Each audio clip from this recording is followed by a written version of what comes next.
मित्रों, काफी देर से ये सेशन चल रहा है और 50 वर्ष की सालगिरह पे आप सब इकट्ठे हुए हैं। आपका जो राइट हैंड है आपकी पीठ के पीछे ले जाइए, कंधे पे, और आपको थपथपाए। धन्यवाद। आप अपने आप को शाबाशी दे रहे हैं कि आज 50वीं सालगिरह पे आप सब इकट्ठे हुए हैं और इतने तजर्बा और इतने ऑफिसर्स को आप बुला के एक कार्यक्रम किया है। एग्रो रिवॉल्यूशन, इंडस्ट्रियल रेवोल्यूशन, ऐसे रिवॉल्यूशन हमारे यहाँ वर्ल्ड में और हमारे देश में हुए।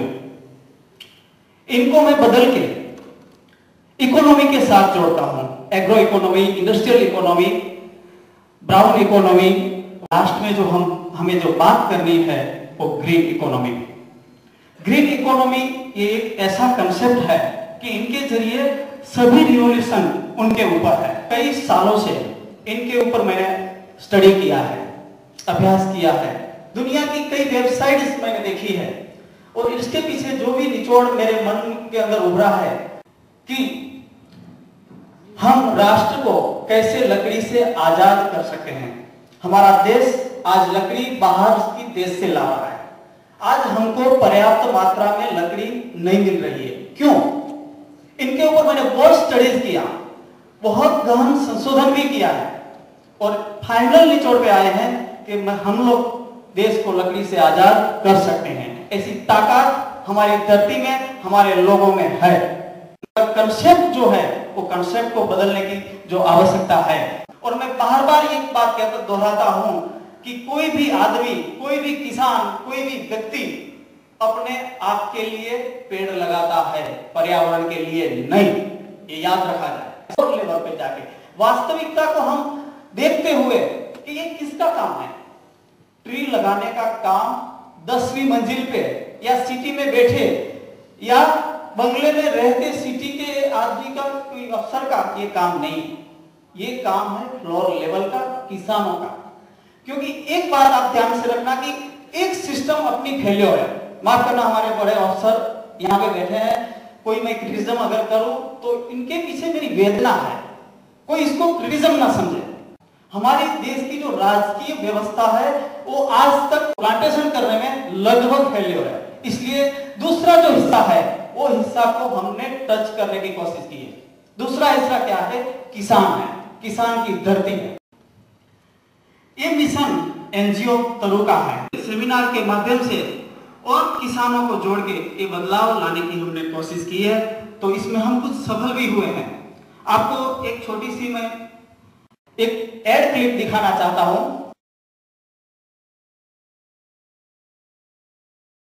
जय अम्बे।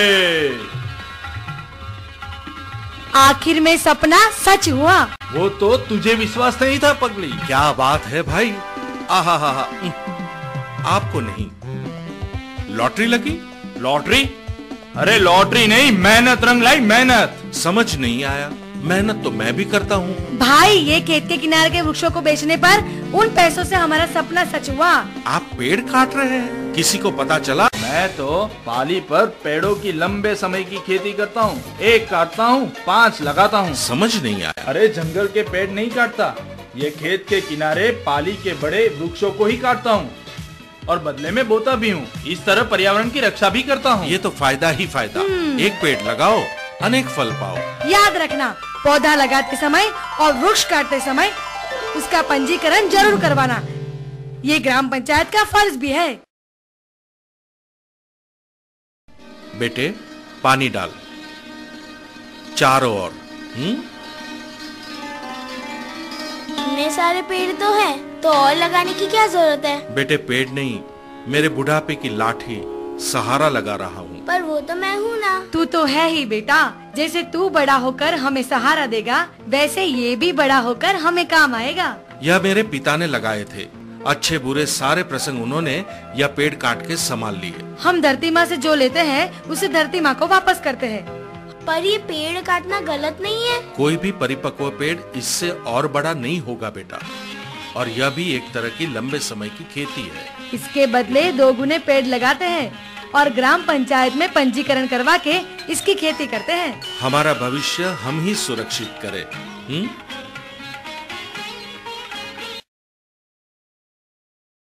ला पानी पिला। वो रहा कुआं, पहले पानी पीना फिर उसी में डूब जाना। क्यों ऐसे ताने मार रही है? सब दीदी आए थे, शादी की तारीख दे गए हैं। तो क्या करूं?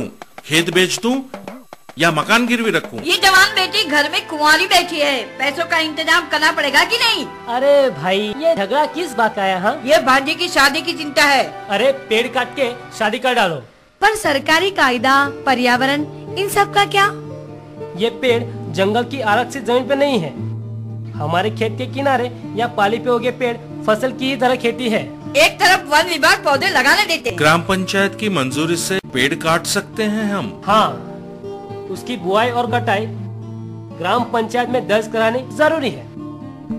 वैसे इस कायदे में थोड़ी छूट देनी चाहिए। करो तिलक और मनाओ खुशियाँ। बात हमने किसान में जाके बताई और हमारे अधिकारी गण के यहाँ बताई कि इनके जरिए रिवॉल्यूशन मतलब ग्रीन इकोनॉमी का रिवॉल्यूशन हो सकता है। आपको पता होगा कि गुजरात एक सूखा प्रदेश है, वहां बारिश बहुत ही कम मात्रा में होती है, फिर भी आज गुजरात भारत के कई राज्यों में लकड़ी निकास करता है। नडियाद के पूरे 60 किलोमीटर के परिध में 2000 सॉमिल है वहां पे और 2000 सॉमिल के पूरे इस लकड़े पे निर्भर है। आपको ताजुब होगा जान के कि रोज का 12,000 ट्री, फिर भी ये 12,000 ट्री का रेशियो कंटिन्यूस चल रहा है। आपको पता होगा कि राष्ट्रीय वन पंच का गठन हुआ था कि लकड़ी पर निर्भर करने वाली और इकोलॉजिकल सिस्टम क्या है, इनके बारे में बहुत बहस हुई थी। तो उस टाइम में राष्ट्रीय वन पंच और उस दौरान वो हमारे गुजरात में आए थे। उसी टाइम में हमने उनके साथ में एक मीटिंग की थी, इसलिए हम उनको वेलकम करते हैं। उनको जो ये एक अपॉर्चुनिटी थी इसके लिए हम आपको वेलकम कर रहे हैं। और जो राष्ट्र की जो डिमांड है लकड़ी की, वो डिमांड कैसे पूरी की जाए उनके बारे में, और हमारा एक दावा भी है अगर सब फार्मर्स को हम तैयार करें तो पर्याप्त मात्रा में पूरे भारत की वुड की जो डिमांड है वो हम लोग पूरा कर सकते हैं। आज गुजरात की जो पूरी डिमांड है मेरे अंदाज से 40,000 ट्रीज गुजरात को चाहिए गुजरात के कंजम्पशन के लिए। उनमें से 15,000 ट्रीज खाली ये 2-3 डिस्ट्रिक्ट ही पूरा कर रही है। तो जैसा आप काम कर रहे हैं दूसरे राज्य में भी कोई एसोसिएशन नहीं, वो हमारे नॉलेज में नहीं है, ऐसा कोई नॉलेज नहीं है, ऐसा नॉलेज में नहीं है। बीएम कृपाल साहब थे और साथ में जोशी साहब थे, तो ये मोटिवेशन लाने की हमने ये कोशिश की है और इन कोशिश के जरिए हमारे सचिव साहब श्री पीएन रॉय चौधरी, उनके जरिए एक अमेंडमेंट अभी आया और हमारे जो खेत में जो लकड़ी पैदा होती है वो खेत में पैदा होने वाली लकड़ी के ऊपर उन्होंने बिल्कुल सरलता बख्श दी है। ये रिलैक्सेशन मिला है हमारे किसानों को।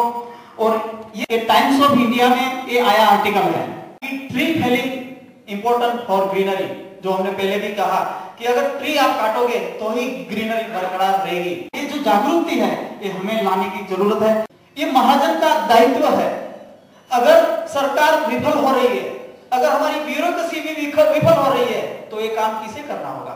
आज आप सोच लगाओगे कि हमको लकड़ी लगाने के लिए किसानों को मोटिवेशन करना है या हम खुद को अगर आज करेंगे तो आने वाले 5, 10, 15 साल में ये चीज हो सकेगी।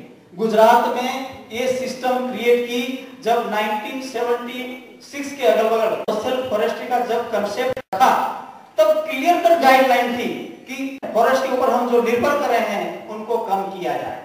दूसरा, रोजगारी डेवलप किया जाए। तीसरा कि हम ऑन प्रोडक्शन करके स्वावलंबन पैदा करें। मगर समयांतर हमारे फॉरेस्ट ऑफिसर का और किसी का भी ये जो थॉट हो, जो उनका जो विचार हो, धीरे धीरे बदलता हुआ वुडवेज ऊपर लिमिट हो गया। पूरी की पूरी मशीनरी वुडवेज इंडस्ट्रीज के ऊपर दिखने के लिए पड़ी है।